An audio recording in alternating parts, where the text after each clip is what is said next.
You might be suffering from vitamin D deficiency. Let's see how.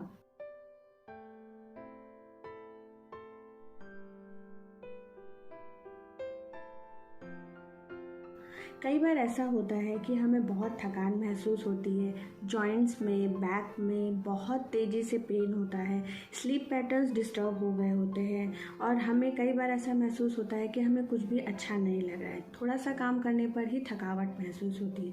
अगर आपको ये सारे सिम्टम्स नज़र आ रहे हैं तो आपको अलर्ट हो जाना चाहिए और आपको तुरंत ही ब्लड टेस्ट करा लेना चाहिए। हो सकता हो आपका विटामिन डी लेवल डाउन हो गया हो।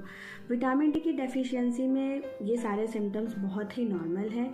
कई बार पेशेंट्स को स्लीप पैटर्न्स डिस्टर्ब होने का प्रॉब्लम होता है, उन्हें नींद नहीं आती है, भूख नहीं लगती है और साथ ही साथ उन्हें बहुत थकान महसूस होती है। थोड़ा भी काम करने के बाद उन्हें बहुत ही लेथार्जिक महसूस होता है, मूड स्विंग्स बहुत होते हैं, पेन बहुत शार्प होता है और ये रेजिस्ट नहीं कर पाता है पेशेंट, तो इसीलिए इसको नज़रअंदाज नहीं करना चाहिए और तुरंत ही अपना ब्लड टेस्ट करा करके एश्योर हो जाना चाहिए। स्पेशली बच्चों में ये प्रॉब्लम बहुत देखी गई है क्योंकि विटामिन डी हमारी बॉडी में नहीं बनता है और इसका अगर लेवल कम हो जाता है तो ये हमें आर्टिफिशियली लेना पड़ता है।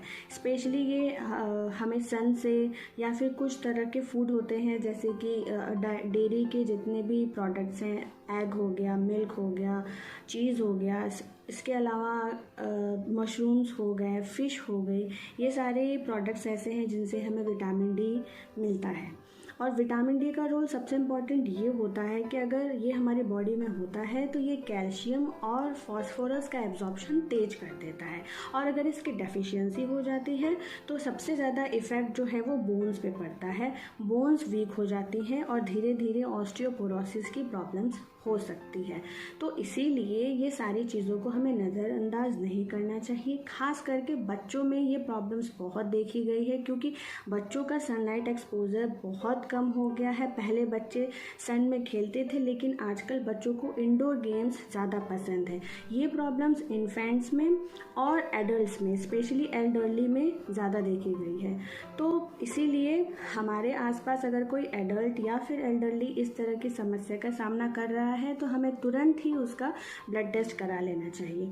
दूसरा प्रॉब्लम ये है कि अगर विटामिन डी की डेफिशिएंसी ज़्यादा है तो हमारी मसल जो है वो बहुत वीक हो जाती हैं, उनका स्ट्रेंथ लूज़ हो जाता है, यानी कि जो मसल मास होता है वो बहुत कम हो जाता है। अगर हम ज़रा भी हल्की सी चोट से भी गिरते हैं तो हमें बहुत तेज़ी से लग जाता है, जो स्ट्रेंथ है मसल का वो बहुत लूज़ हो जाता है। तो और इसलिए हमें इन सब चीज़ों के लिए अवेयर होना चाहिए।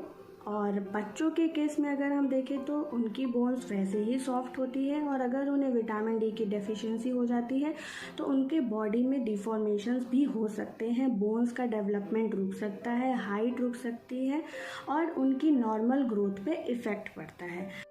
विटामिन डी का जो नॉर्मल रेंज होता है जो हेल्दी ह्यूमन बीइंग के लिए माना जाता है वो नियर अबाउट 50 यूनिट्स के आसपास होता है और अगर 30 से बिलो चला जाता है तो वो डेफिशिएंसी में काउंट होता है और विटामिन डी का लेवल अगर ज़्यादा भी हो जाता है बॉडी में तो वो भी पॉइजनस माना जाता है।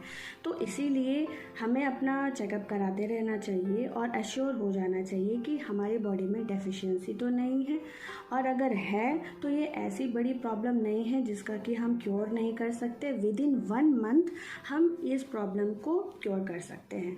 हमें ओवर द काउंटर ड्रग्स भी मिलती हैं विटामिन डी की जो हम ले सकते हैं, पर डॉक्टर से प्रिस्क्रिप्शन ले करके लेना ज़्यादा सही रहेगा।